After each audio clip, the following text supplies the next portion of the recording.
after Elon took over, I know you joined us for one of the prediction episodes, I think a year and a half ago or so. Yeah, after Elon took over, we looked for a new home and we evaluated some kind of hilarious other options, but landed here. And it's been working out really nicely. People have really liked the live chat in this as a sidebar, and it's been pretty handy for the show notes. Every once in a while, we can just mine out the chat and turn that into the show notes and call it good enough. Are we talking Twitter Spaces versus Discord? Exactly. Yeah, Kelsey, it's good. I gotta say, it's I know because I was in a bunch of your spaces too. You did great Twitter Spaces, and I feel like you must have also seen room for improvement. I would assume a lot of room.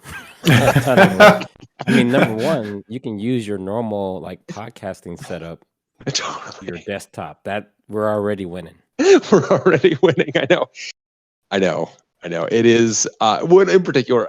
Going back and listening to some of the back catalog, Adam, I am reminded. I mean, we would joke about it, but we would joke about it because it was true that more or less every episode something went wrong with Twitter Spaces. And then you get the fact that you can't dial in on your laptop, but you can listen in. You just can't speak, and there's nothing to indicate that. I mean, boy, we had so many people get hung up on that anyway.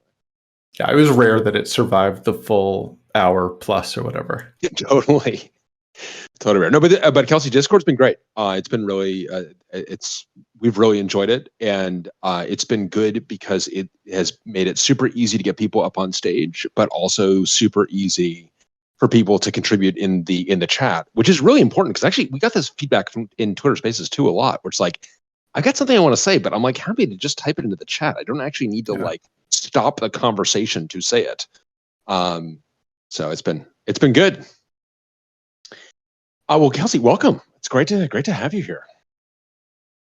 Happy to be here. You picked me for the most contentious topic right now, so see where it goes. You know, Kelsey, the last time you were here was for the terrific predictions that you made after you went deep into Web3 and with an astonishingly open mind, and it did a huge service for the rest of us in terms of coming out with, being fair in terms of like, hey, here are some things I found that are interesting, and boy, here are a lot of challenges. So yeah, we figure you're good for the lightning rods. You know, we got to have you come in and this is not predictions pan out. What was my prediction around Web3? Did I say it was going to be a raging success? That's what you said. Raging success. Everybody go long. Put all your money on 32 red or whatever. That's right. You promised an airdrop for all listeners. I wasn't even sure what that meant. No. So you were. I need to go back to the prediction from that year that stuck with me was Adam's prediction that we won't use the term Web3. Web3 will kind of quietly disappear, which felt like I felt accurate. It felt like hopeful at the time, but it seems to have panned out. I don't know. It definitely. I don't think anyone predicted that the one of the largest cryptocurrency exchanges would be in a Bahamian jail and then a Brooklyn jail. I don't think we did not correctly predict the jail route. But yeah, it was that was fun. Anyway, Kelsey, it was great to have you there, and and always appreciate your perspective. And this is, Kelsey, you say this is a contentious topic, which is, there's certainly truth to that. This is also one that's very near and dear to your heart and our hearts. This has been super important to us. So Adam, did you see this talk that I gave now over a decade ago on corporate open standard patterns? Yeah, for sure. I remember it at the time and watched a bit of it this weekend. Yeah, and it's funny to go back and watch it, and because of course my now 11-year-old was a newborn. This is the way decades work generally. Turns out, right? It turns out, and but it was interesting to go back and kind of rewatch that. And I don't think any of it is wrong. I definitely would stand by it, but you realize that it definitely is standing in 2012, looking back on the previous decade. And just, we had said that predictions tell you more about the present than the future. I think that was really telling you about what that decade was. And a lot of that decade, it was open source stepping into its own. And a lot of the corporate open source anti-patterns that I saw at that time were all around companies that had been born proprietary and trying to figure out how to participate in open source, and then especially how to open source their own projects. That was kind of the focus of that, I would say, was source that had been born proprietary and was becoming open. And again, I think I stand by all of that. But what we saw in the last 10 years is really pretty different. And in part because open source arrived. Open source had, by 2012, everyone was deploying things with open source. Open source is the core of all of our infrastructure. And we now had companies that were being built around open source. So companies that started open. And now I would say in the last decade, the anti-patterns to be much more mindful of are now in companies that start open, and then things happen. So I would say that's the theme, but I would love to get, so Kelsey, I mean, people obviously associate you with Kubernetes, but you were also at an open source company, CoreOS, before you were at Google. And that was a company that was more or less born open, wasn't it? I mean, even before that, if you go back another maybe 4 or 5 years before CoreOS, there was Puppet Labs, which was also born open, configuration management space. I think during those times, both CoreOS and Puppet, if you're going to build an infrastructure tool, you almost had no choice but to start off open. Anything else was just too big of a barrier to adoption. A lot of people were not just competing on price, but just getting that entry point to the average enterprise. You had to just be open. Number one, just from people coming out of that whole lock-in period of we're using proprietary tools that just cost too much to use from dev to production. So I think anyone that was going to allow a new tool to come into any company, you're going to have, for lack of better words, some type of free tier, but a very low bar of entry. Number one, on price, and then number two, just this idea that I just wouldn't get locked in terms of your sales team deciding to charge more. So yes, I definitely was in that part, but I thought it was necessary for those infrastructure companies at that time. Okay, can you speak to that? Because I think this is actually, it's something that I think people may have historically lost that is very important about that fear of lock-in for infrastructural software. Because obviously, like, we are of a vintage that recalls that era. Could you speak a little bit to what customers were afraid of? When I joined financial services, they had an automation tool. I forget what it was called, but it was one of those built by HP or IBM. The license was so prohibitive that if you wanted to add it to a new server, there was going to be a whole discussion about getting another license so you can automate the server. You're in a situation during that time of virtualization where we were making a lot more servers than we had actual physical servers. So the pricing model was way off. Oh. So we had to pick and choose what servers to automate. So that number one barrier to entry, also, nothing's worse than lock in than lock out. So when Linux started to come around, new software packages that we wanted to automate, the thing we were using literally they had no integrations, and we couldn't even build the integrations ourselves. I think that part was worse. Right, so if HP and IBM were able to keep up at that time, I don't know if we would have complained as much. They couldn't. So then it was like, hey, here's this thing called Puppet. Some people were using things like CF Engine. Either way, they were open in terms of you can build the integrations that you needed. And two, there wasn't this weird pricing situation where you just couldn't install it on all of your servers. And so those two things, I think, allowed those tools at that time. We're talking 2009, 2010, to basically go from QA to production in less than a year. And then they became the way we thought about automating things going forward. Yeah, that is first of all, I love your point about the worst thing about lock-in is lock-out. That is definitely feel you on that. And I think that, because we have to use some proprietary software here at Oxide, in particular around EDA. And we have all of those same problems. And it is, I just think, when you describe that, Kelsey, I can feel myself being kind of with you in, 2006, 2007, 2008, and not being able to spin up new infrastructure because oh, we actually need to expand our license footprint, and the person that does that is actually going to be out for 2 weeks. Or it's like my business can't move forward at the speed that it wants to move because I have to effectively, I mean, forget the monetary cost, but that too, but just that whole idea that I can't just use this thing. I've got someone sitting there metering all of my usage of this thing really makes it hard to actually use it ubiquitously, and it makes it really hard for me to depend on it. It's also a great point that in that time period, we were moving from physical infrastructure to virtual infrastructure. And as you say, Kelsey, the pricing models for so many of these things was just off. It assumed, dozens of systems where then we were effectively having hundreds of systems. And then there was all this FUD that vendors were throwing up, like they won't support you if you're on virtual infrastructure. So a really interesting time period for that shift. And I would say the CoreOS situation was a bit different because this is like peak VC.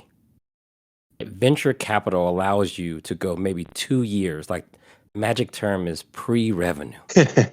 Don't worry about making any money right now. Focus on adoption. And to be fair, in addition to the funding part, some of this stuff was just better. Right? There was no competition in the container space, really. There was not a lot in like configuration stores like etcd. You had Zookeeper, but that was also open, so that's where the bar was. So you had two things, I think, in the CoreOS time. So that's zooming forward a little bit.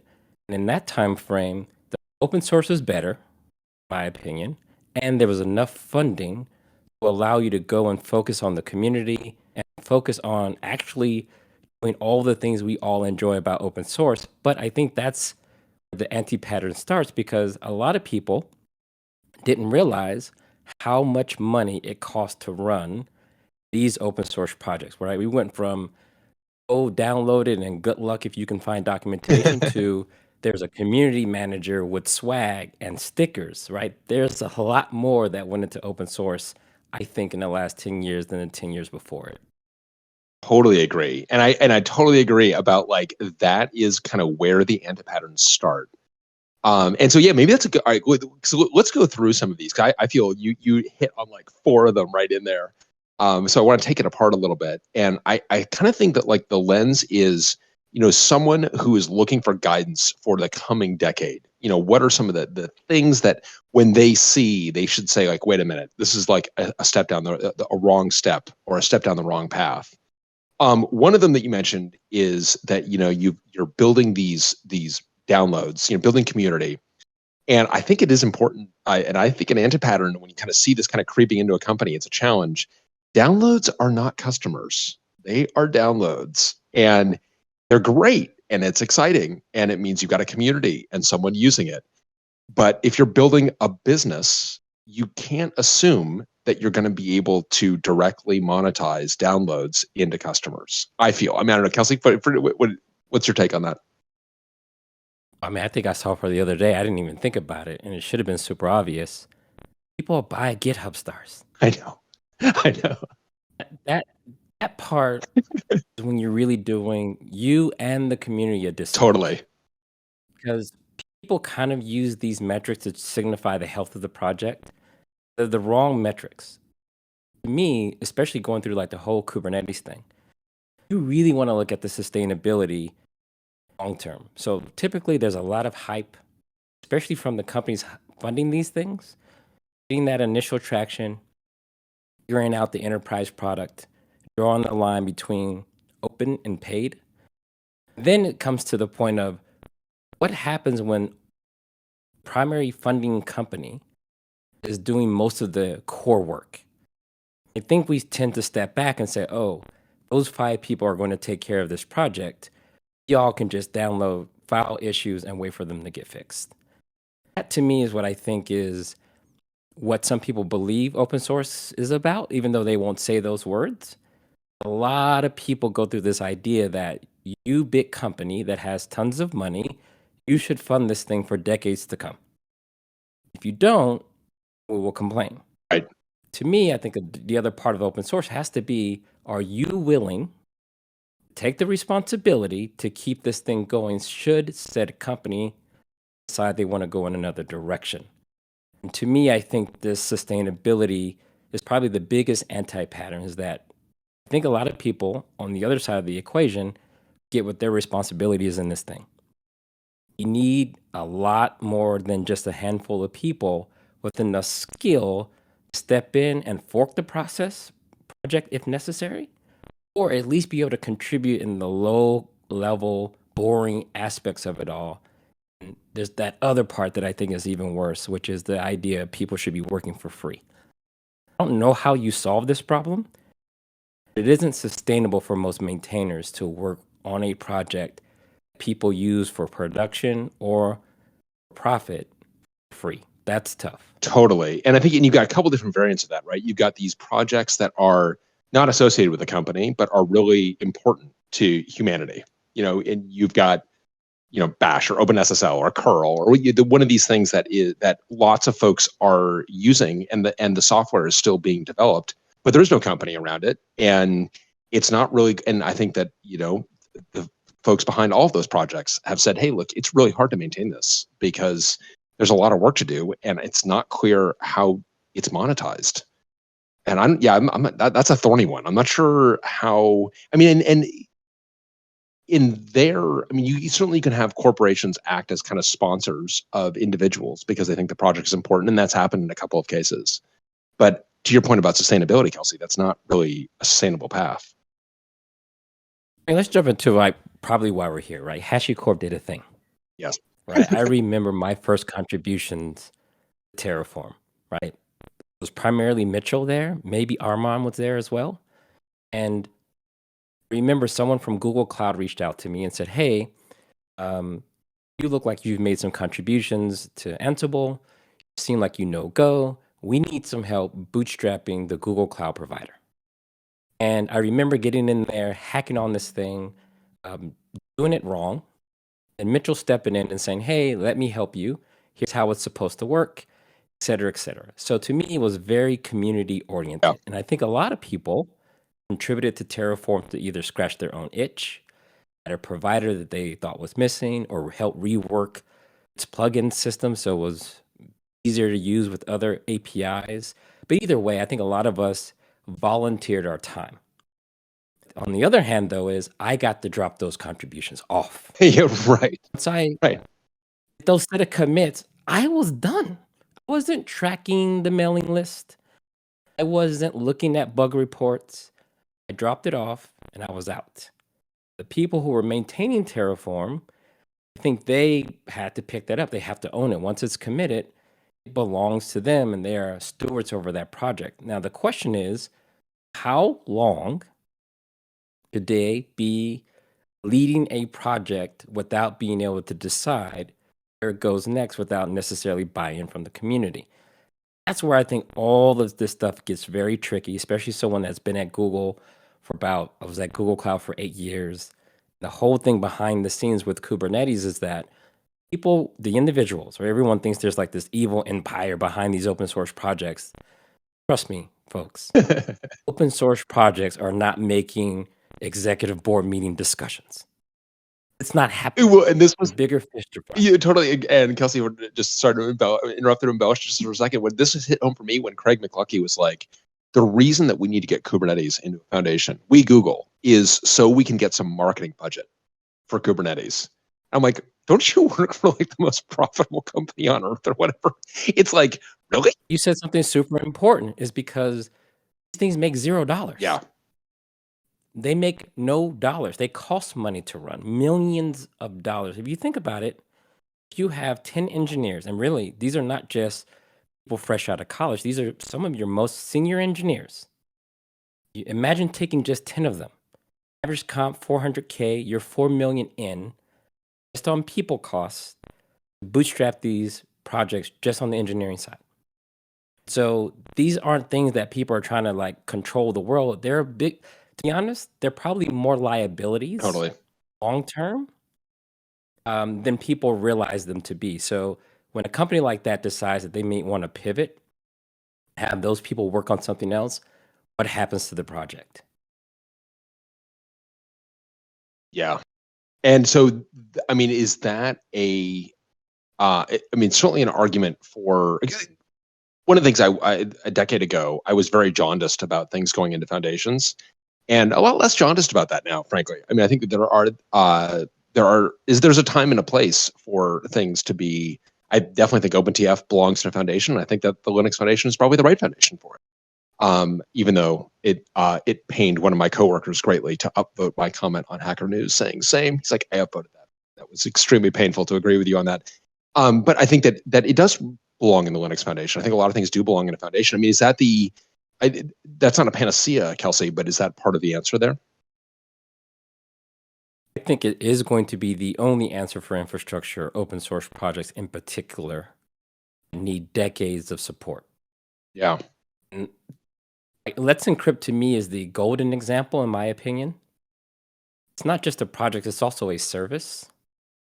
I think a lot of the contention we're having right now is around this service piece, right? This is why some of the more popular open source projects switch their licenses because of the competition around the service, right? I haven't heard a lot of argument around you're using my software. It's you're using my software to provide a service.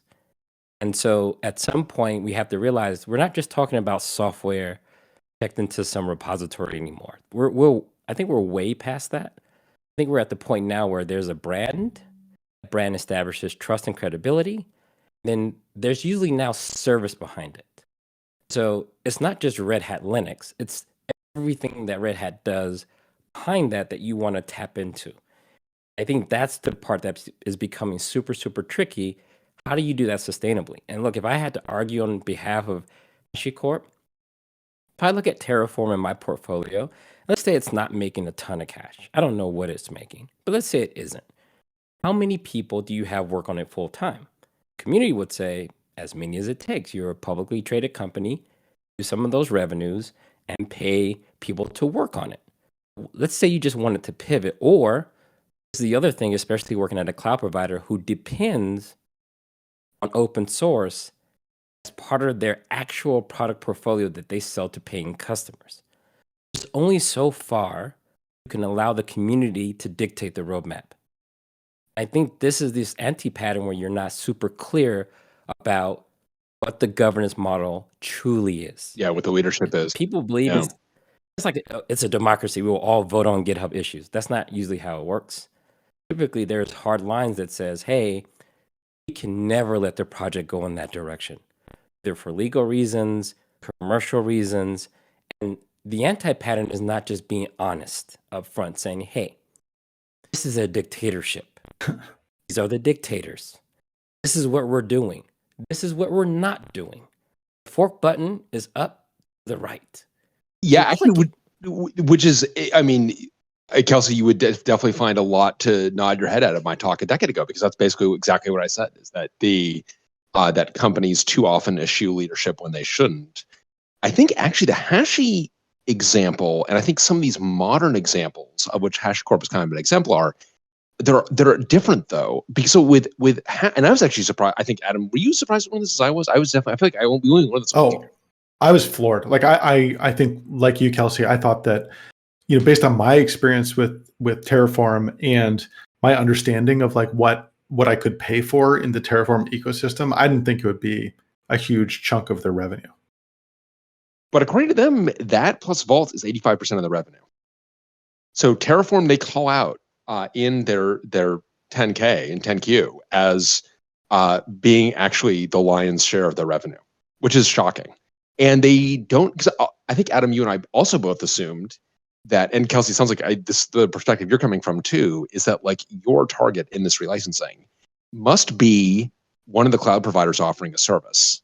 And it feels like, I mean, it not just feels like, I think it's pretty explicitly that like, that's actually not the target. The target is these other folks that are offering their own Terraform variants. And they are building on the open source Terraform, and they actually are doing exactly what you described. If you don't like it, fork it.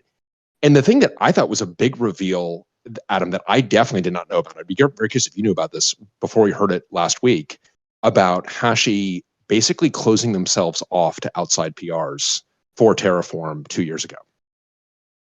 and how that actually created there's a lot of kind of angst in the community. So I think that part of the problem, to Kelsey, to your point about like not being direct about where they wanted to take it, I think in this case, like where we want to take it is direct monetization.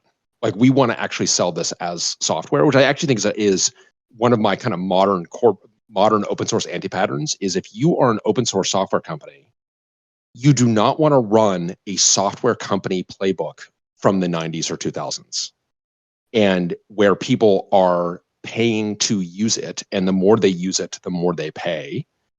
Because if you're creating a whole bunch of perverse incentives in terms of all the problems, Kelsey, that you outlined, in terms of like not actually wanting to use it because it's kind of combined. But then you are also, because there is this open source, you are built on open source, you are now you're competing with yourself effectively, and you are kind of incentivized to denigrate the open source offering. And I talked about this a little bit a decade ago with license-based forks, where it's like or rather a license-based offering where, hey, this thing's available under AGPL, but if you want to buy a proprietary version from me, I'll sell it to you. Same software, different license. What I think that we're with folks that are like heavily monetizing support, as Hashi is, they are saying, no, you can run the open source variant, but I don't know who's gonna come help you in the middle of the night when Terraform doesn't work. Like, what, are you gonna file a GitHub issue on that? I mean, no one's gonna. It's like only I can actually service this thing, which is not like a totally bad argument, but it also puts you in direct opposition to what you might claim about the software, and has definitely created. I mean, can you imagine being like, sorry, we're not going to fix this data corruption problem. We actually need this to actually be able to sell more licenses. So yeah, this is a huge revenue generator in our services department. Totally. It's like, but this is a huge call generator. I think some good examples. I think some good examples that has a clear kind of line drawn in the sand would probably be Linux and Kubernetes. Linux isn't much without hardware to run it on. It isn't much without power. It isn't much without all the other things that go into it. So, having a bunch of cloud providers agree to use Linux across the board makes a lot of sense, because you're not trying to monetize Linux directly. You're trying to monetize as a component of something else. Kubernetes made a really great decision, which was to decouple the integration components, which is like the cloud provider module, the thing that, what a node is, what a cluster is, how it auto scales, how it does networking. All of that is external. So when you get core Kubernetes, you still have to make, 50 plus decisions about how it runs. And so when you go to a cloud provider, pretty much none of them are selling Kubernetes. They're selling a thing that is integrated into their cloud platform and give it a different name. And it makes it really clear what you're paying for. And if you don't like that, of course, you can run it yourself, but you're going to have to make a lot of decisions and do a lot of work. I think the thing about Terraform is it's so good as is, right? You don't really need a UI to use it effectively. Totally. You don't need, until they have the cloud stuff, you don't really need like authorization and LDAP, all that stuff integrated. So I think the service providers can actually do a pretty good job with, like, if Terraform breaks, you can call us. Because my guess is a lot of the things that are tending to break, the things that are like in the provider, right? And you can go and fix those API calls. I think that's what makes Terraform so tricky, is that, they could actually see a market of people that can actually outclass them in terms of supporting Terraform and taking it where they want to go.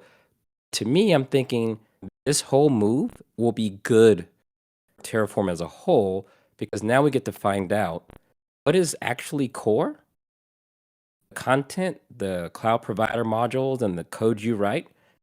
Is that stuff portable between this new thing, OpenTF, Terraform? And if that's going to be portable, I think HashiCorp now has 2 implementations. And I think the community has to remind ourselves, Terraform and HashiCorp came out pre-C and CF. Yeah. If they were for that time period, and post-C and CF, those companies I talk to, those cloud providers I talk to, they would not use a piece of infrastructure technology unless it was in a foundation first. Really? That's actually I think interesting. Going forward, That's interesting to hear that from a user perspective, that CNC, because I always like thought that the CNCF landscape was a little bit ridiculous. The roadmap which looks all these like postage stamps of technologies, but maybe I've been understating its importance, because it sounds like it makes a real difference to people that are deploying infrastructure. Yeah, because the CNCF, they don't tell you exactly how to govern your project. They don't tell you exactly where you must host it, even though a lot of people choose GitHub. CNCF gets a few things right up front. IP needs to be very clear. Trademarks need to be very clear. And once you get those two things right, plus the software, I think a lot of the companies that have gone through this kind of, like the whole Nginx thing before HashiCorp, I remember Nginx being the big thing around, hey, no more contributions to core, especially anything that contribute or conflicts with our commercial endeavors. I remember that really put a stop to a lot of the momentum we saw in the Nginx community. So I think now that people have lived through this, I think going forward, people want to know, where's the IP? What are these trademarks about? Can I use them or not? And then what's the governance model? And I think CNCF now has shown that you can house a lot of these projects. Maybe they're not all getting all the attention and service that they need. But one thing is, if you're on the consumer side, you know what the IP is doing, you know what the trademark's about, and you know where the source code is going to end up. So I think that part is, we're not going backwards from that. Yeah, and I think actually there's another thing that and I had talked with this in my talk a decade ago, but boy, has this been sharpened. That copyrights are held by their contributors. And so that actually they can't stay in the CNCF and relicense. And for most of those projects, it's owned by all of the contributors, so they can't reasonably relicense anyway. I think that copyright assignment, I felt this after our experience with Sun, when people assigned their copyright to Sun, then Sun was bought by Oracle, and now you've actually assigned your copyright to Oracle, which may actually not act in a way that is in accordance with your wishes, and they certainly didn't. I feel that copyright assignment is a real problem, and I think that developers actually need to really start bridling, to the degree they're not already, at copyright assignment, and really understand what is in this CLA. Does this CLA, is it a DCO effectively? Which is to say, a developer certificate of origin, which is basically like, hey, but this thing is, I've got the right to do this. Which to me satisfies this kind of boogeyman that we've never actually seen, where someone comes back and litigates against an open source project because you've integrated my proprietary software into Kubernetes, and now I'm going to go sue Google. It's like, that didn't really happen. It's also worth, just before you breeze past that, that's used as a stalking horse in lots of these Busel conversions. That like, we need to do this, some malicious or accidental copyright violation could sink everything otherwise. But worth noting again that this has not happened. It has not happened, and it's also soul crushing for me to happen for that Hashi's effectively making these claims, because Hashi is under the MPLv2. And one of the things I like about MPLv2 is there is a warranting of original work in the license. So you actually don't need a DCO with the MPLv2. That's a beauty of the MPLv2. So it's even more ludicrous to make that. And the MPLv2 speaks to patents. I mean, there's a bunch of things it's a great license. I like Apache 2 too, but I love the MPLv2. And you shouldn't be able to make a lot of these claims. And I think out of it just kind of reveals the fact that people still do, reveals that like, oh, it's not actually about the substance of the claims. It's like, oh, we're actually just trying to be proprietary software. It's you. It's like the right. It's like, oh, it's proprietary software. I think another anti-pattern is our expectations of what open source needs to be. So first of all, thank you, HashiCorp.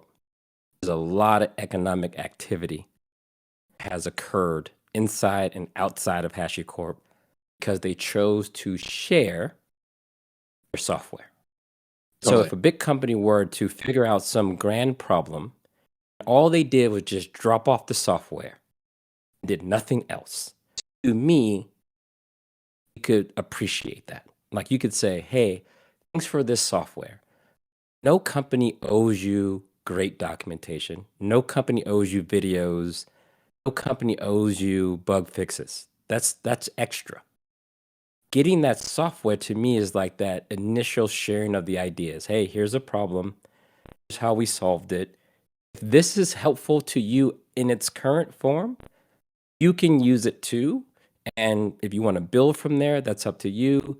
But here's what we've chosen to share. I don't know if we applaud that as much as we Yeah. should because we're so accustomed to that just happening. But I do think it's an anti-pattern that we look at that as not good enough in terms of what we're owed in terms of everything else. I agree with you. I do think that we need to be sure that we're being appreciative of this, especially infrastructure software that's open source. I would say that also, though, people need to, every one of those companies, I mean, like HashiCorp, itself was built on open source software. And itself, like, they do not have proprietary compilers or tooling. They would have in an earlier era, but they don't. They were able to deploy on open source operating systems with open source tooling, and obviously an open source language in terms of Go. And so which kind of dovetails into another one of my, I think, modern anti-patterns, Kelsey, that I love your take on, is the use of the term freeloaders. I think anytime someone is talking about freeloaders with respect to open source, you got to shut it down because it's too reductive. You know what I mean? Where it's like, look, we're all freeloaders here. We're all at some point, like, we are all using, I mean, it is humanity's great collaboration, honestly, and there is no company that is building all of their own software. We are all actually collaborating. So let's just ditch the freeloader term. We're all freeloading on the shoulders of giants. Exactly. We are all freeloading. Yes, yeah, we really are. Yeah, and I think that, like, when that kind of seeps into the rhetoric. So Kelsey, I agree with you that we need to be appreciative to folks that are open sourcing their software, especially when they don't have to. But I also think it's important that like we keep a perspective on the fact that, by the way, that software couldn't have been built had it not been for the shoulders upon which we freeload. Adam, butcher.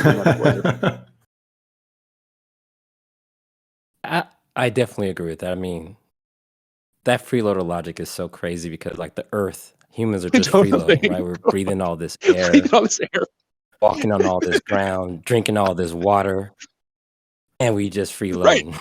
Right. So that's kind of nonsense. I mean, open source. I mean, we've gotten to a point now where we are collectively building shared infrastructure. And I remember working at when I first left CoreOS to go to Google. I remember being at Google and a lot of people really upset around Google adopting many other open source projects and then commercializing them. And I was like, can you write that project in Golang? How much did you pay? Did you pay anything exactly. to use Golang? Right. Does that count? Does Go count? Right. I think it should. C groups count. Does no? So yeah, I think there's this. Does Node.js count? I mean, because the Node.js also exists because of V8, which I feel like V8 is one of those things that definitely didn't have to be open sourced and was, and it was really important to get that open sourced. And that's happening kind of right at the time when, like, the expectation is around things are open source. But yeah, I mean, we are all building on this stuff. Yeah, and that is pretty funny. But, like, I'm pretty sure you actually. I think you bring up the good point around accountability. So there's the appreciation piece. Hey, thanks for putting this out there. You appreciate this initial drop. Now we all got to be diligent about what this is. Is this a ticking time bomb? If I adopt this, am I going to be on an island? What's the legal ramifications for using this? What's the legal ramifications for contributing to this? I think we have to think about that long game. And then, look, I've been guilty of it as well. Sometimes I just drop off my contributions and don't think much about the license that I'm signing or what happens to the project going forward.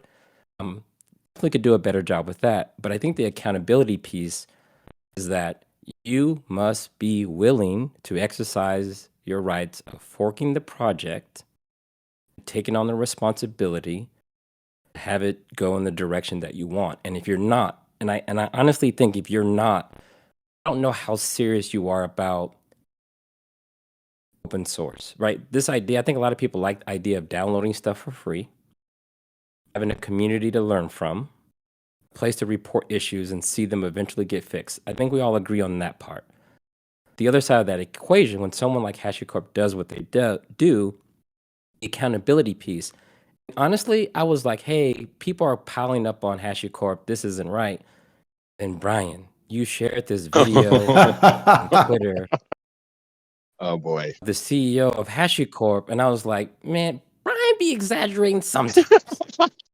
Not this time. When I watched it, he used the word malicious to describe their open source strategy as if they tricked people like me Yeah. who were contributing in my free time. I was contributing and writing unit tests because I actually cared about the quality of HashiCorp's tools. I was using HashiCorp tools. I just thought it was important to be a part of the community, not just as someone who was downloading, using things for free, but as a contributor who was willing to step up, not just fixing my own issues. I spent time in those chats helping other people get on Totally. board. Maybe I fixed a bug or two. But to hear someone think that they were being malicious and that they tricked someone like me into contributing, then he doubled down on it by saying it again. I would say topic of this is corporate or enterprise anti-patterns. That is the worst pattern ever. You are not tricking anyone at all. You should not refer to anyone who is taking their spare time to do anything in your project. I don't care if it's to correct a typo in the README. You cannot think that you're some savvy 4D chess playing software mastermind. You are not. You're just continuing the lineage of how we've decided to build software together. So I think that part, I'm surprised the video is still out there to be found. I am shocked. I definitely think that's the one I would say they should sit down and say, hey, we should not think of these people as malicious. And honestly, if that's the attitude going forward, I can definitely see the community decide that they rather go use something where there isn't a malicious motive behind it. And you're paying customers.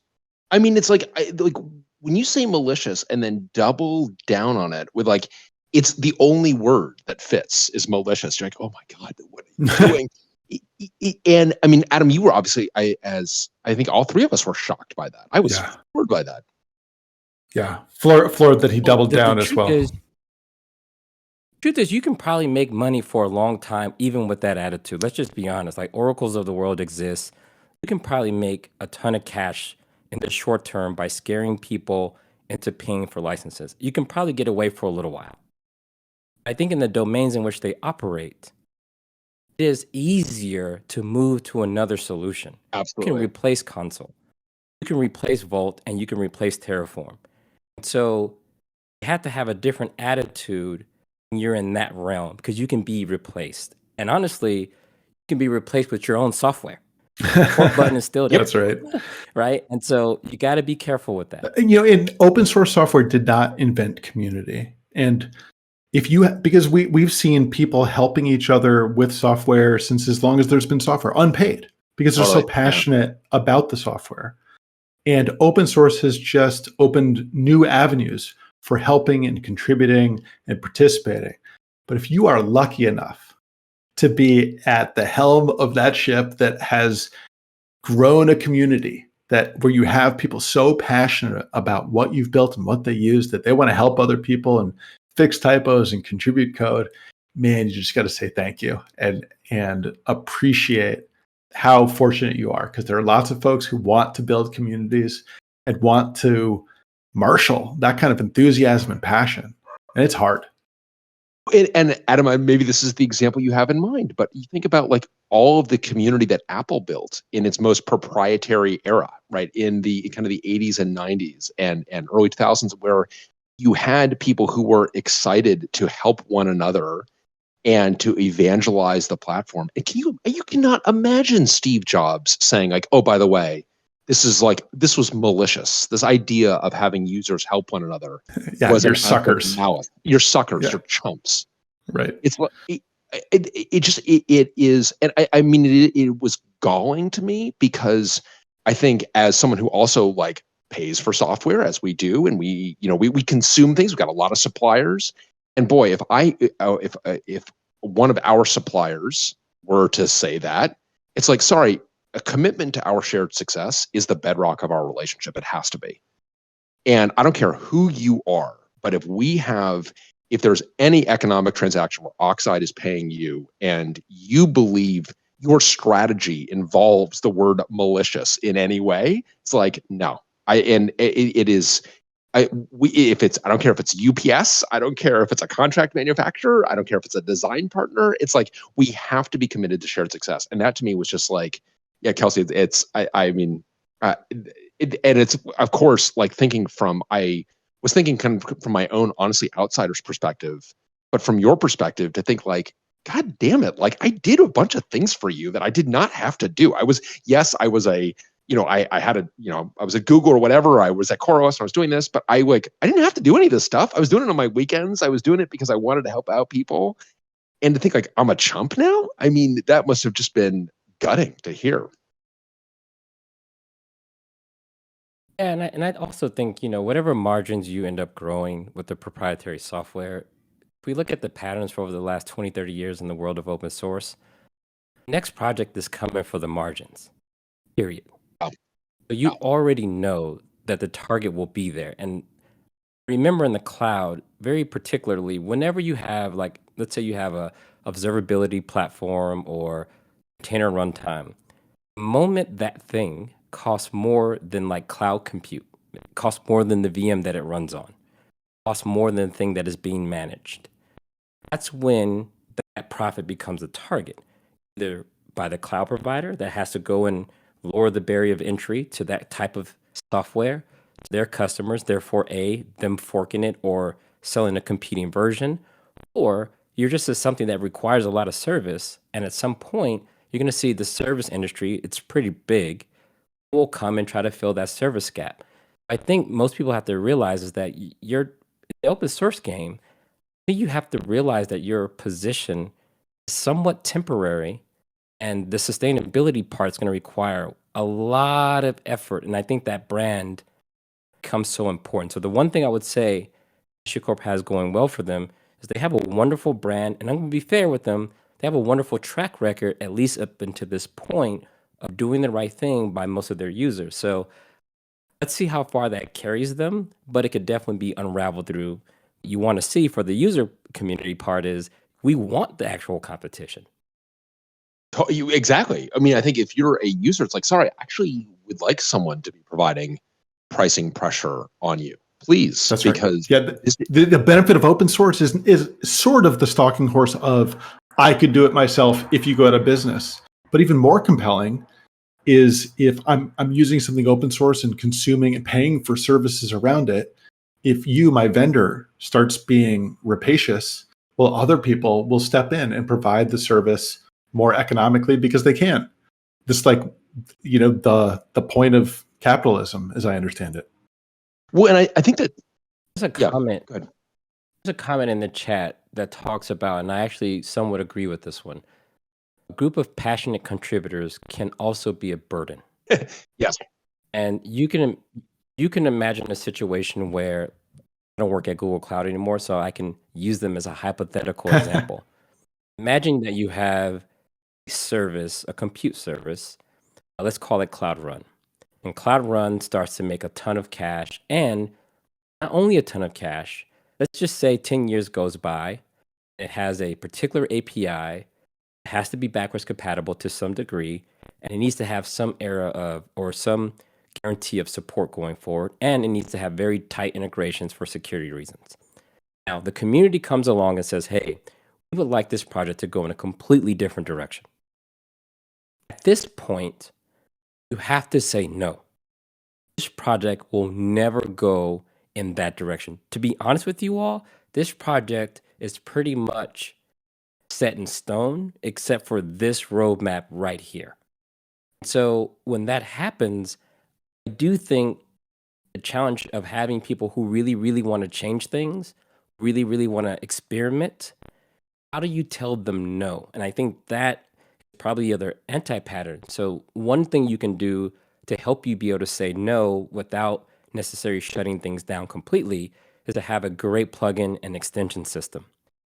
One thing that makes Terraform so great, one thing that makes Kubernetes so great, one thing that makes Linux so great, they do have extension interfaces. Yep. So if you need a new driver, you need a new integration, you don't need to come to core or get permission from the core maintainers to do that. So I do think this thing around plugins and like really first-class extensions. One of the rules of the Kubernetes project was, let's say we need to do something in the cloud, like for example, integrate with IAM. Amazon has IAM, Google has IAM, a permission system that you want to integrate deeply. The thing we did well was put the hooks in core, put the implementation outside. That way, everyone can do what they need to do with authorization and authentication, and you don't necessarily have to have this situation where we start favoring one cloud provider over another. That's a good point. And you've got to like it, but it does require the project to kind of be interested in striking this balance of like, we still want to encourage this kind of experimentation that may be not where we want to take things. But we want to invest in the ability for you to go do that experimentation on our platform, which I think is not everyone wants to do, but I think it's important. Kelsey, something you've One now thing Brendan Burns. Sorry, real quick, Kelsey. Something you've now said twice, but I think is worth highlighting is having that be real explicit about what everyone wants out of the relationship. Say, and I think people are afraid. I think companies sponsoring open source can be nervous about saying that it's a dictatorship, that we're never going down some particular path, and you might want it, but it's just not going to happen. But to your point, I think that is setting everyone up for heartbreak later, and being really explicit about what projects are and what projects aren't is really important. I never contributed to OpenStack. I was an observer of how much pressure OpenStack had to evolve.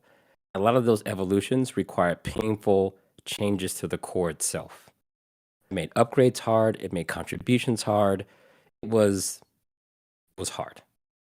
I remember when Kubernetes came out, Brendan Burns, one of the original founders of Kubernetes, was still at Google, was really adamant about the custom resource definition.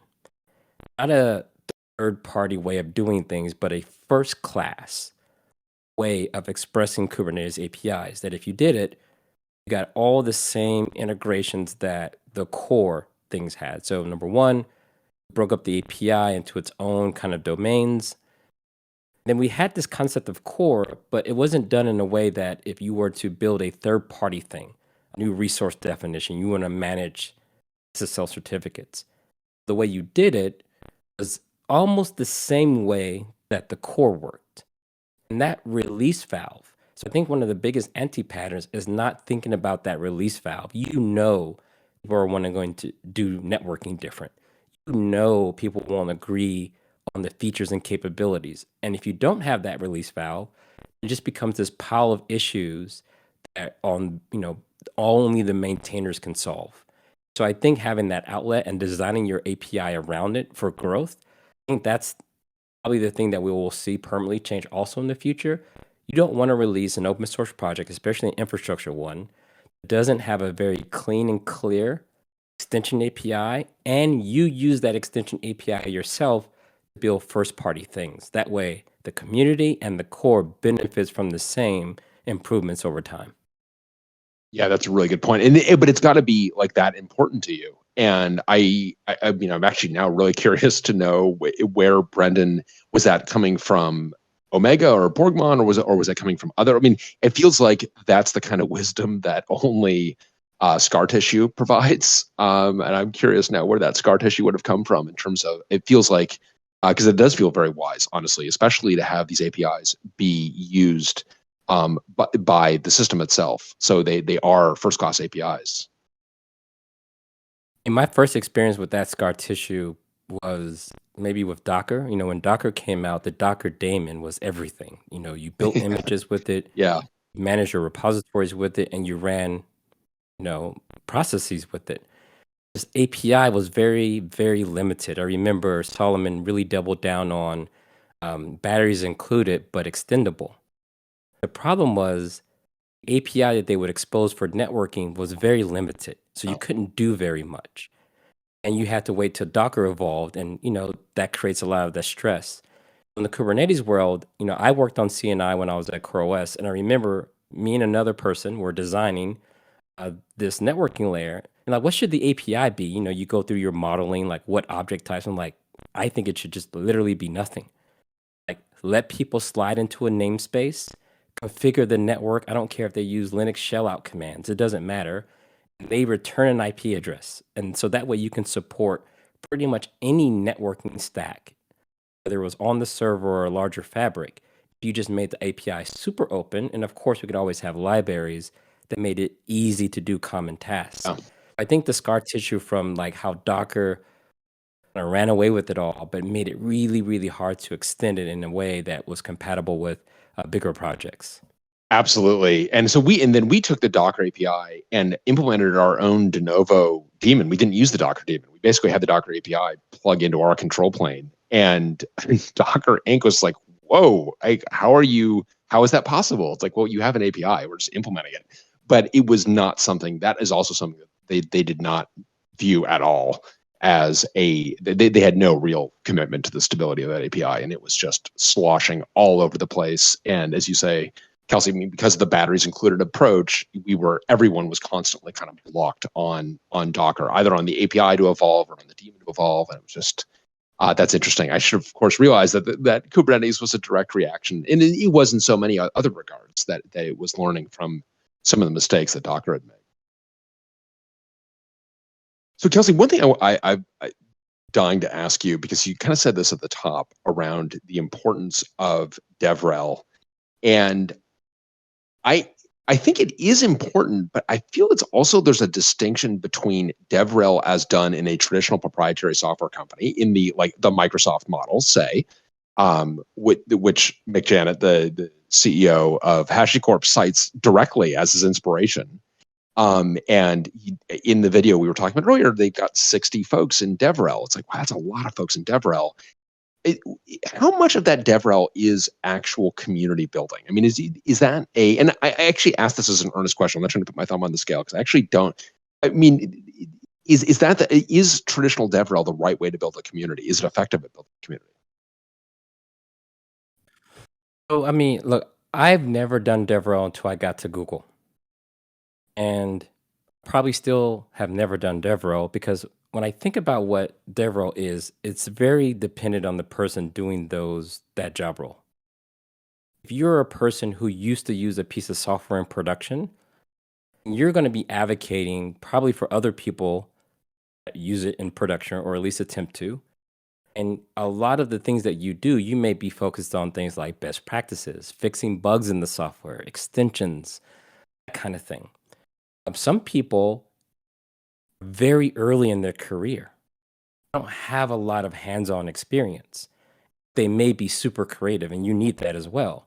That creativity could be creating killer tutorials, amazing video editing, all kind of things that really help lower the barrier of entry to a person that's trying to learn something. So there's advocacy in terms of, I want to make this material, this content, this software accessible to people. And you have some people that know how to build communities. That's what they specialize in. They've gone through great experiences building communities and bad experiences building communities.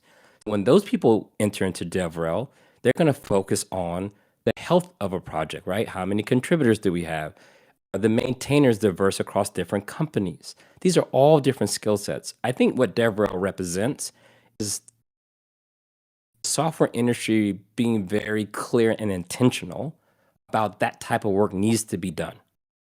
Before it was called DevRel, I remember going to like PyCon in the early days, and all of those core developers used to give all the talks, used to sit with people that would have problems, help them fix their bugs, sit on IRC, give them examples. Some of them created videos and demos, documentation. They just did it all. I mean, I remember when Golang came out, Rob Pike, right? Totally. OG Rob Pike gave this beautiful presentation called Hello World. He just broke down every element all the way down to the assembly of how Go works by just showing people Hello World.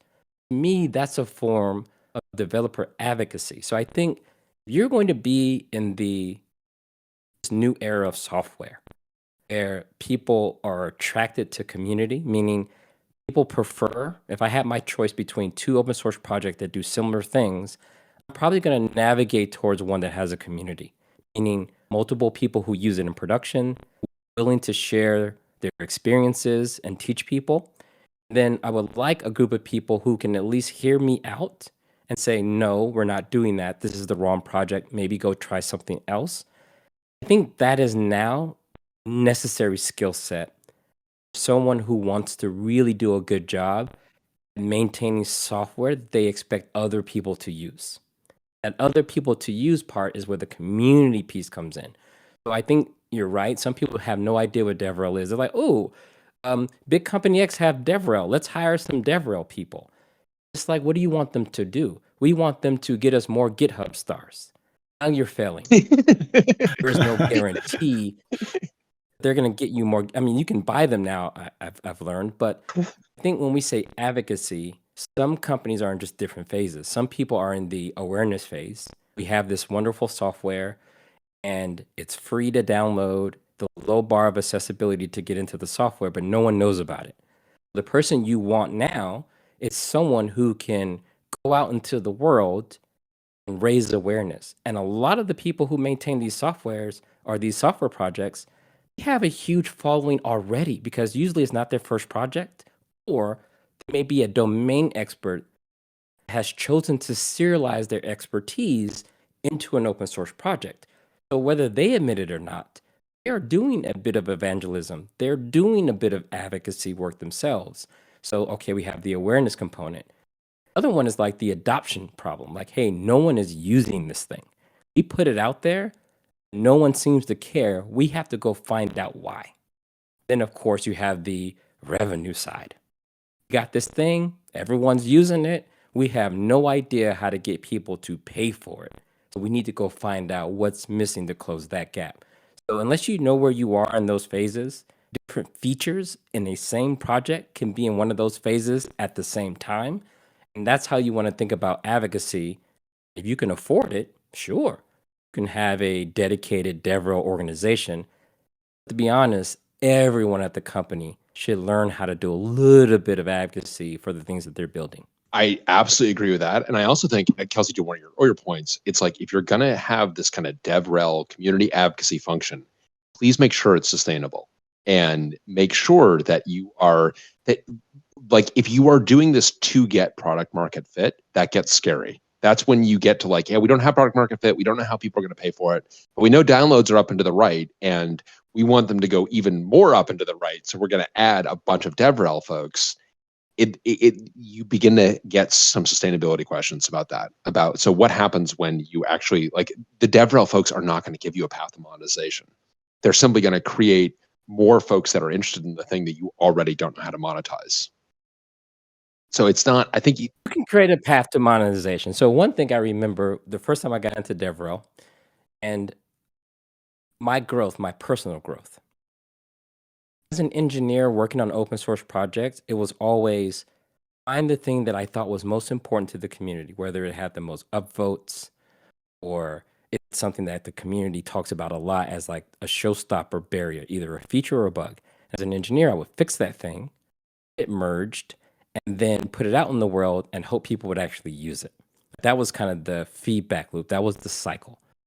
And then sometimes that could represent, like when I was working at Puppet Labs, we would show people what we were building at PuppetConf, right? Every year or every quarter, you go to a conference and show people what you were working on. And then they would tell you what they were doing so you can figure out how to align everything. That's what I did from a pure engineering mindset. Then remembered there's a difference between community and customer, right? One is willing to pay you money, what you do. They need something slightly different. So for me, I learned how to go from like hello world to hello revenue. It's very different. So for example, if you're doing advocacy at that level where you want to also influence revenue, you have to also learn how to talk to people that cut checks, that spend money, or spend time that they could be using somewhere else. Now you have to go look at that gap and say, I notice 85% of our customers are using Active Directory. Right. I look at our project, we have 0 Active Directory integration. I got a feeling that if we added Active Directory integration, they would pay for it. Here's the prototype. And then you have to measure it by saying, how much revenue is coming in because of that feature. That to me is that same pattern that we use for everything else applied to the revenue end of the spectrum. I know, and I love that because that's basically taking it that, hey, look, if you're in developer relations, you have this touch point with the way people are using the software, and use that touch point to look around you and gather data and ask questions and talk to folks who are maybe in the community now but want to become customers. And I mean, I think that when folks are like, well, how do I build a business on open source infrastructure? It's like, well, you need to actually like find a product that you're going to sell, and you need to do that by like talking to people and getting out and understanding, why are you using my technology? What's valuable about it to you? What are the missing bits? What are the bits that you pay for? How could I create yet more value for you? So ultimately you want to create so much value that you can go capture some of that and still feel like a win for the customer. And I feel like that bit is like, a lot of these companies are losing the plot on that. And it's like, you can't just take what you got and monetize it. It's a lot more complicated than that, but it's a lot more fun too, because you get to learn how people are using this stuff and go build things that they want you to build. So another anti-pattern, I think that's probably the biggest. And sorry for shifting gears here. No, please.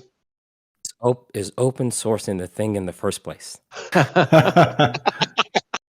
We found the anti-pattern. There were a number of times where this is good. I would meet with a team, and they would say, we want to open source this thing. I was like, show me the thing. I'll sit there patiently. I'm like, I'm going to be honest with y'all. Nobody cares. I don't care. I'm surprised you care.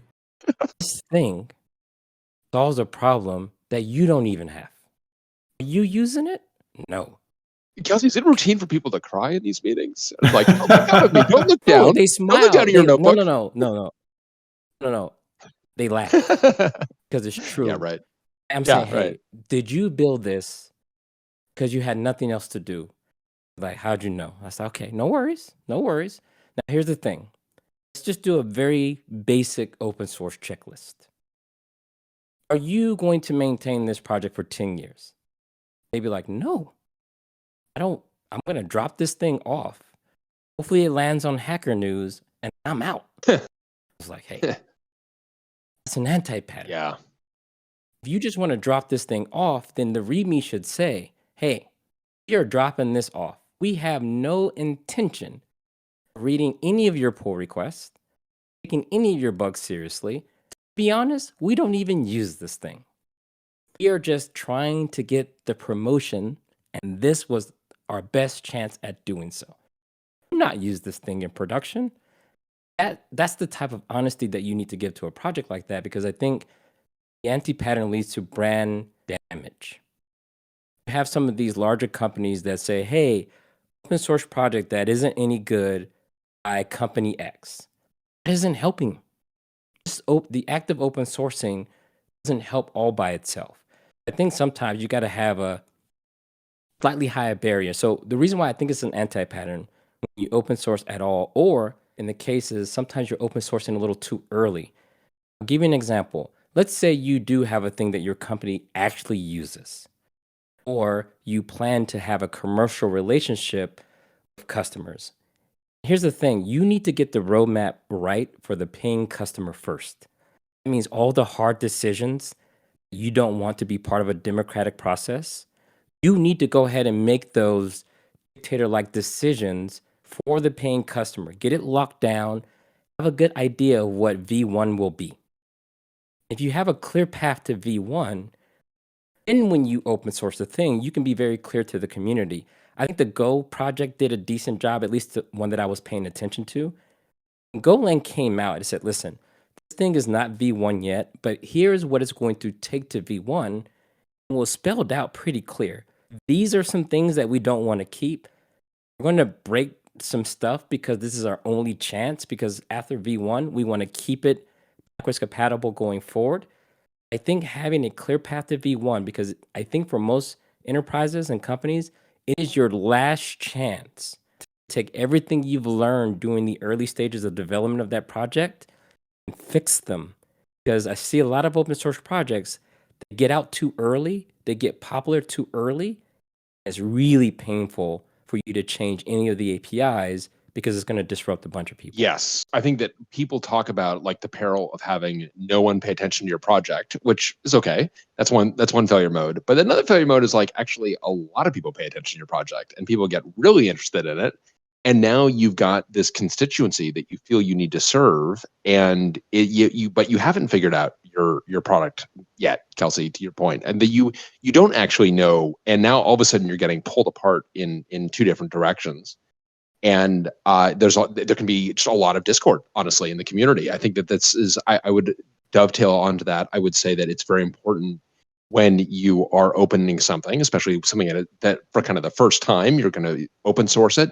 You want to be pretty clear about what's important to you, about not just like what's on the roadmap, but these are the kinds of things that are important to us and not important to us. You know, give this talk on software platforms, reflection of values, reflecting on the divorce from Node.js and how it was really a values divergence more than anything else. And the fork was ultimately symptomatic of a pretty deep values divergence.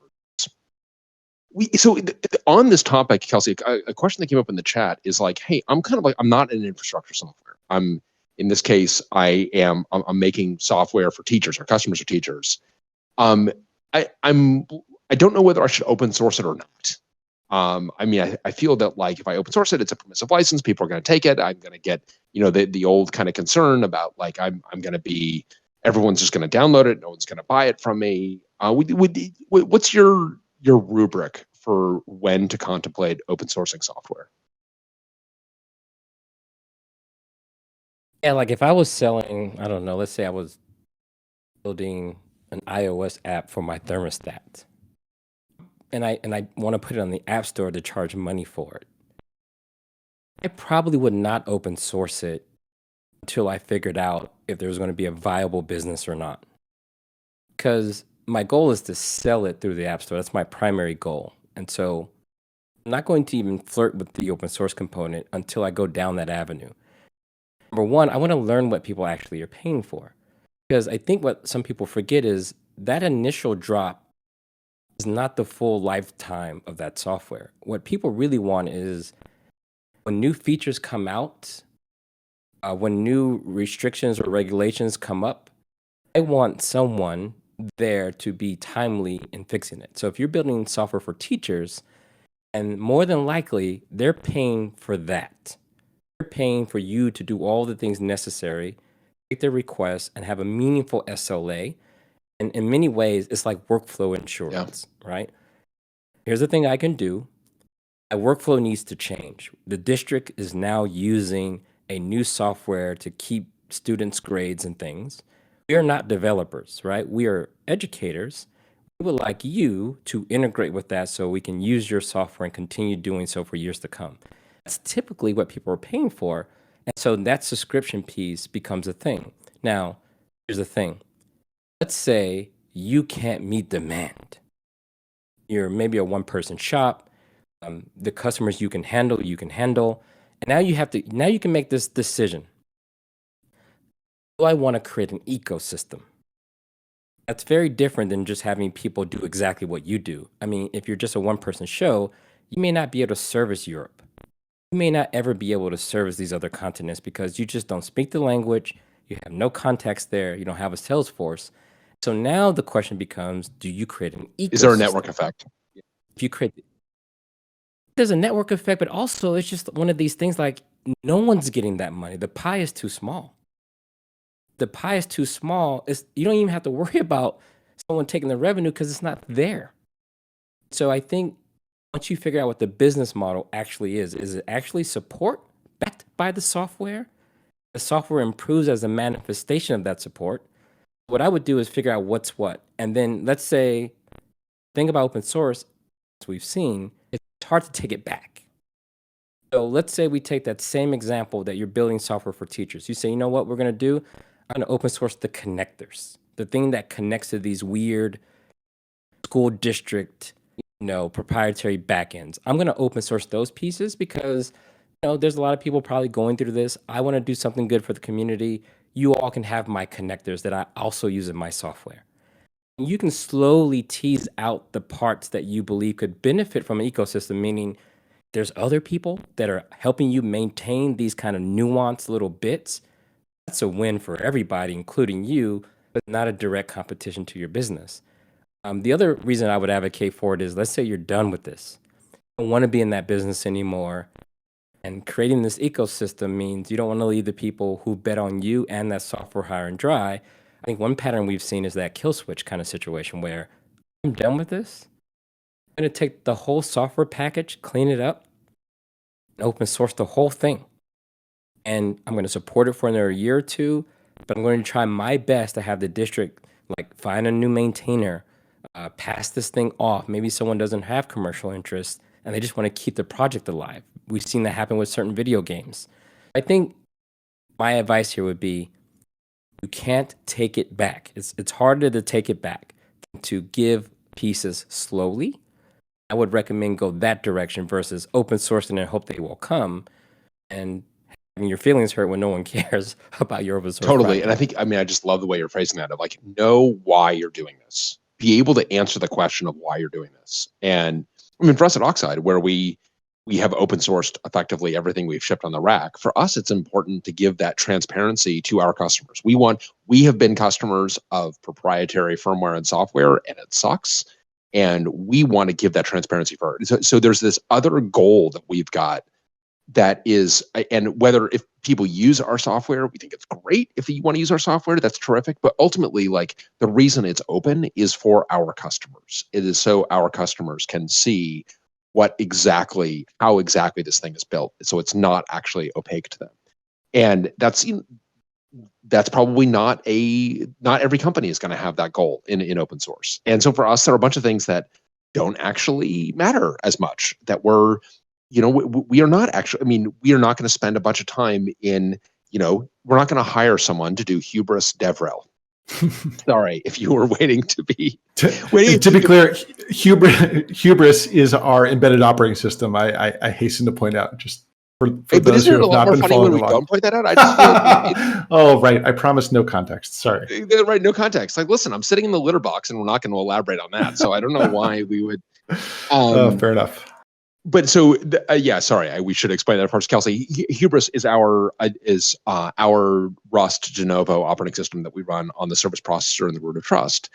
And we would love other people to use it. We think it's great, but we also are not. Whether other people use it or not is not really part of our business. The reason it's open is so our customers have that transparency. And then so someone else can fork it too. We want people to be able to do that and so on. We don't want to inhibit that.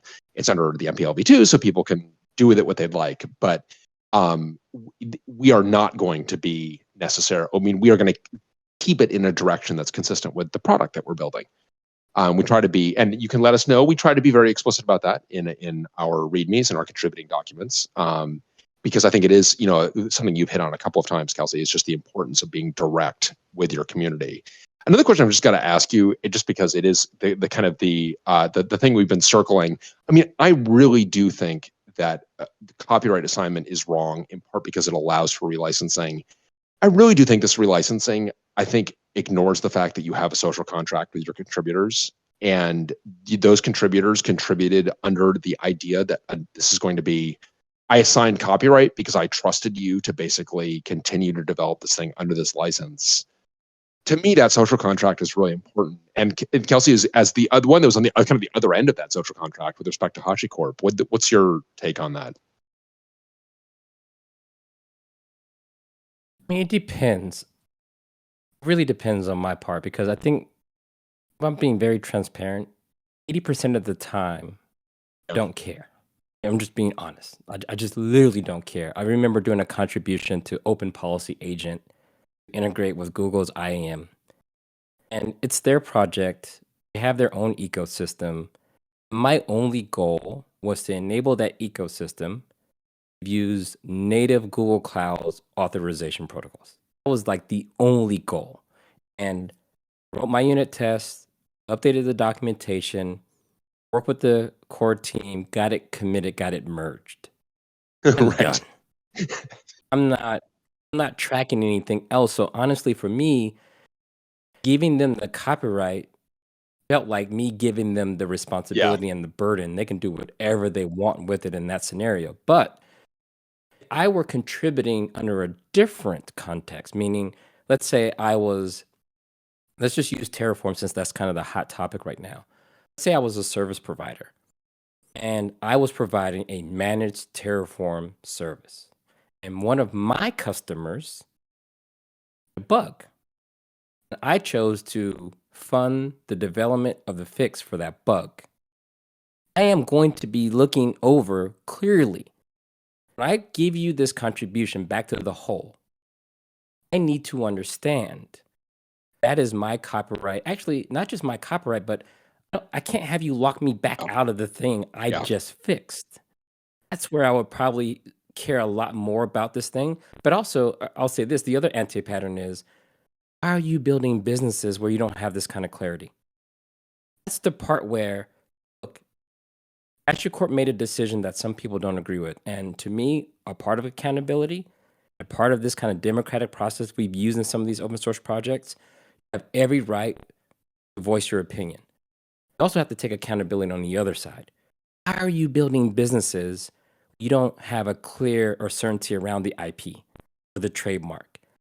You built a whole business, registered an LLC, created a logo, opened a checking account, and the very thing that you built that business on, if someone were to ask you who owns the core IP behind your business, and you say, I don't know. Well, Kelsey, I have no idea. Question on that though. Wouldn't you answer? It's open source. It's open source and stewarded by a company that has a great reputation in open source. Yeah, but here's the business piece, risk assessment. And I'll give you a good example. When Kubernetes came out, it got wildly popular. I was contributing in my spare time while working at CoreOS because we had a competing offering called Fleet. It wasn't clear that Kubernetes would be super successful. I remember Fleet, yeah. So I was like, you know what? As I was contributing in nights and weekends, I went back to Alex Povey and Brandon Phillips like, yo, I think this is the thing. I plan to keep contributing to it. Hopefully that's not creating any bad blood at the company I work. This thing is winning. So we decided, without doing all the legal stuff, that we would pivot to this thing.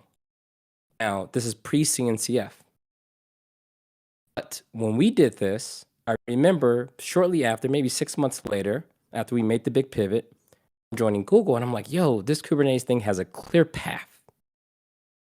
Amazon was like, we're not doing anything until we understand what the IP and the trademark is for doing this.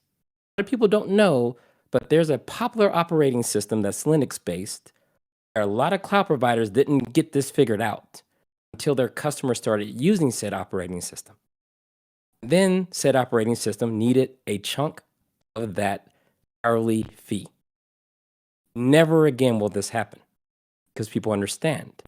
So open source is a thing, but I think now doing the risk assessment as Amazon did to Kubernetes, what we need to see is X, Y, and Z.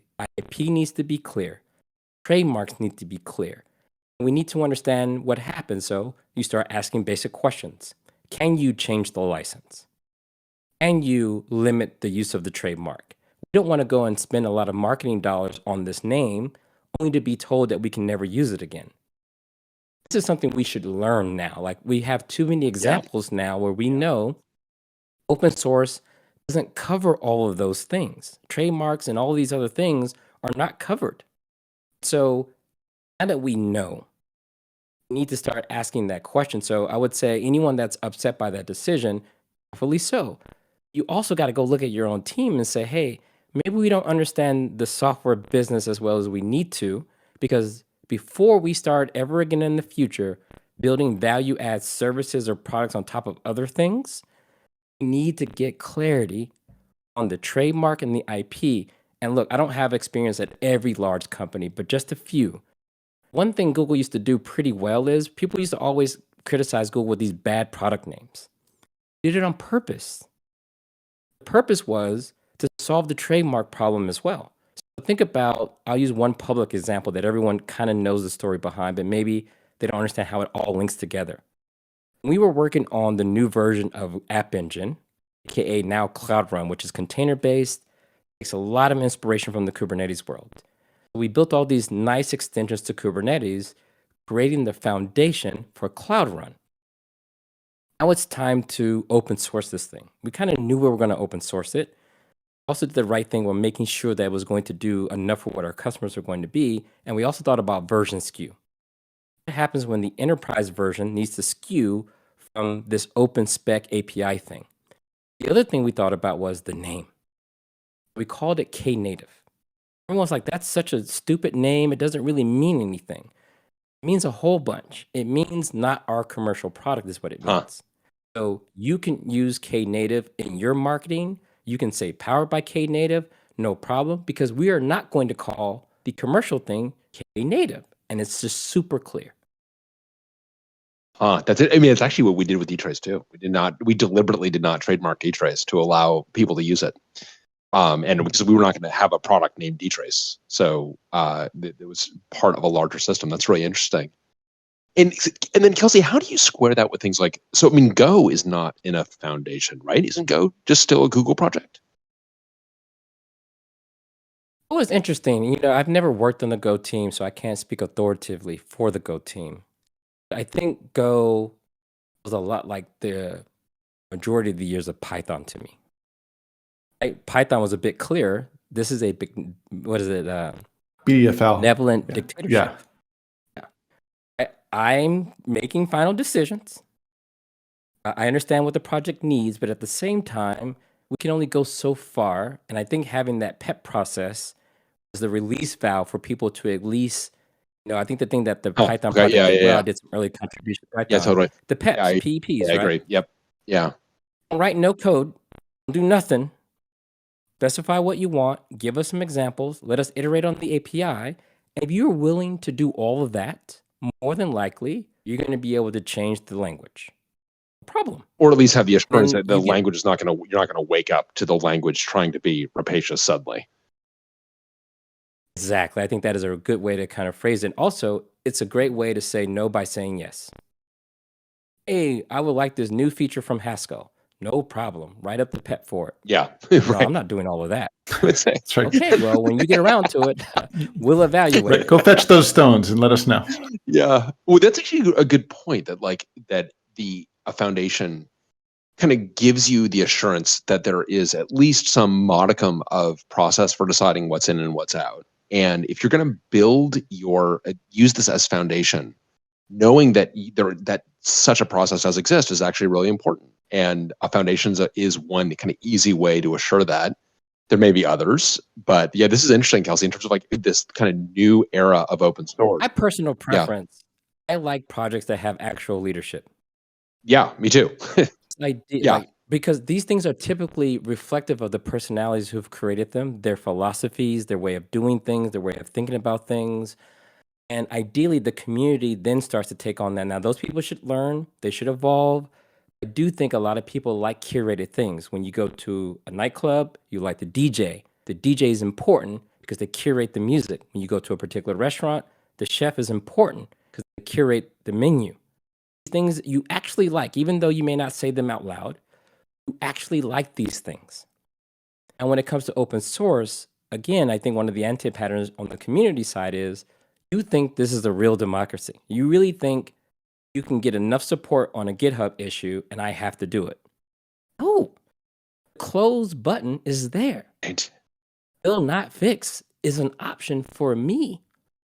So since that's how it works, I think the core contributors, the ones who probably are willing to be there long-term and stick out these issues, tend to have a bit more weight. And I think it's fair, especially if the person leading the project is doing a good job. And I think in the case of Golang, going back to your example, Golang, I think their process, and I'm not saying everyone has agreed with it because I think there's been some hiccups. Maybe the Go team could have been a little bit more clear, like, hey, this is somewhat of, it's not a singular person dictatorship because I think a lot of people own different parts of the Go ecosystem.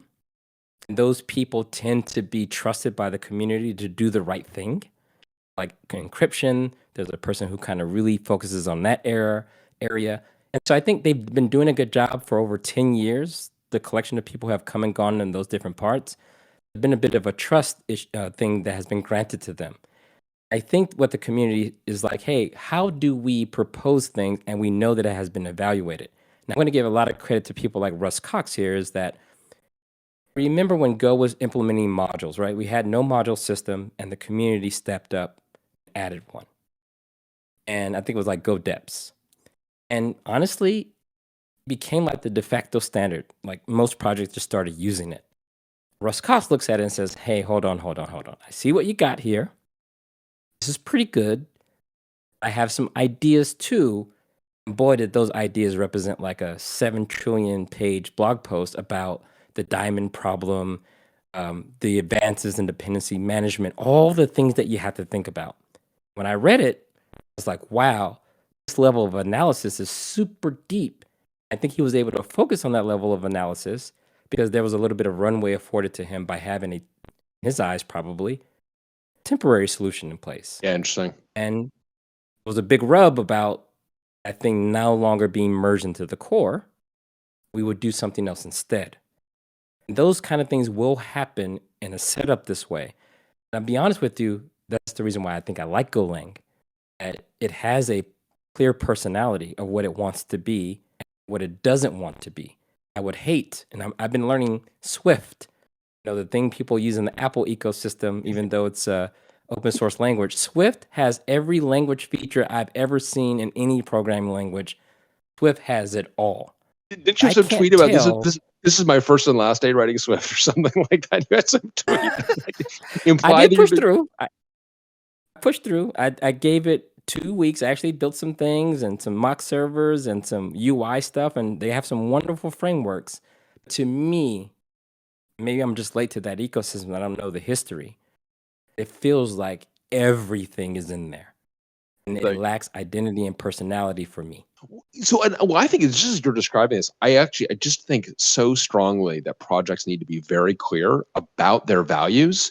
So, because not all projects are going to have the same values, and then I can get some predictive power about whether you're going to be receptive to this or not. I mean, in the Rust community, performance is really important, and if you have something that is going to be performance and robustness are important, if you're going to make a big change that is not going to perform well or not going to be robust, like that change is not going to go anywhere. And so it's like you knowing kind of like what the values are, help us engage as a community to have. And I think with Go, I think it's been sometimes I feel it's there and sometimes it feels very fickle, but I would refer any and all to I love Golang, I hate Golang. Is that the order of your blog post, Adam? It is, yes. Thank you.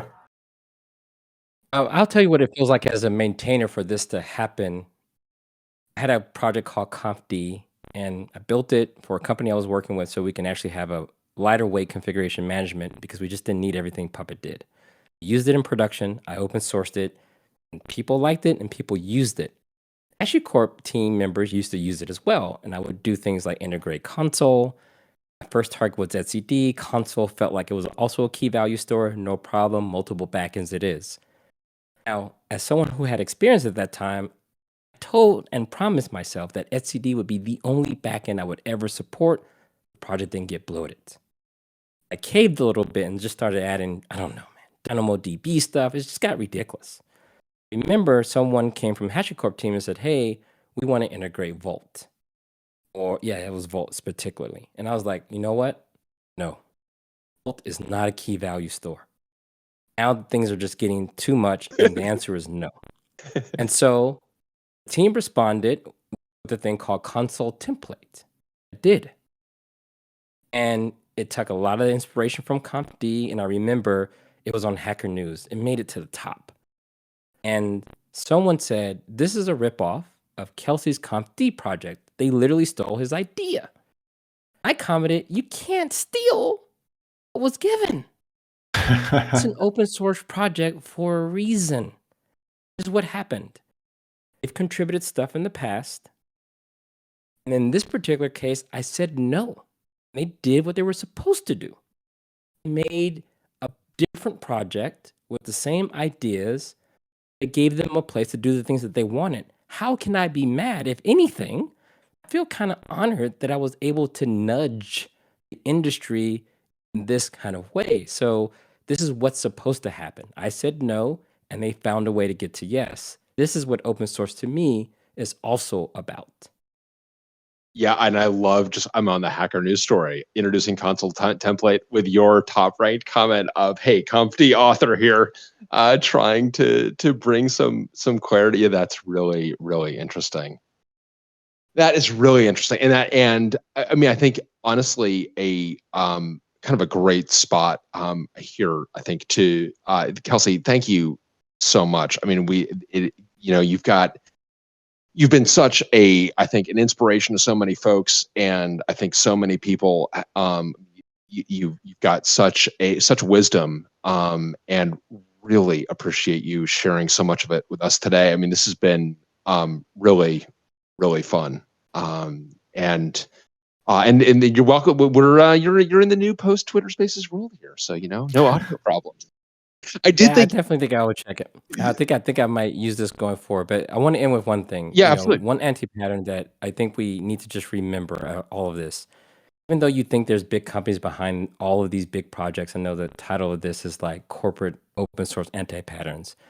You wouldn't believe is that a lot of times, even if these companies have like 100,000 plus employees, typically there's only like 5 or 10 people who actually work on a lot of these projects. And so they have feelings and emotions. They pay attention to the good and the bad. Sometimes take a moment and realize that the maintainers are not necessarily pledging allegiance to the company. They're doing this on behalf of you, advocating for you, and a lot of times they're putting their careers on the line to work on these open source projects instead of the things that actually make the company money. But one anti-pattern I want to make sure that we realize is that software doesn't write itself. So the people behind these projects, the community managers, the documentation folks, the people just helping out in IRC or Slack or whatever you're using these days, those are just real people. So just take a moment to pause.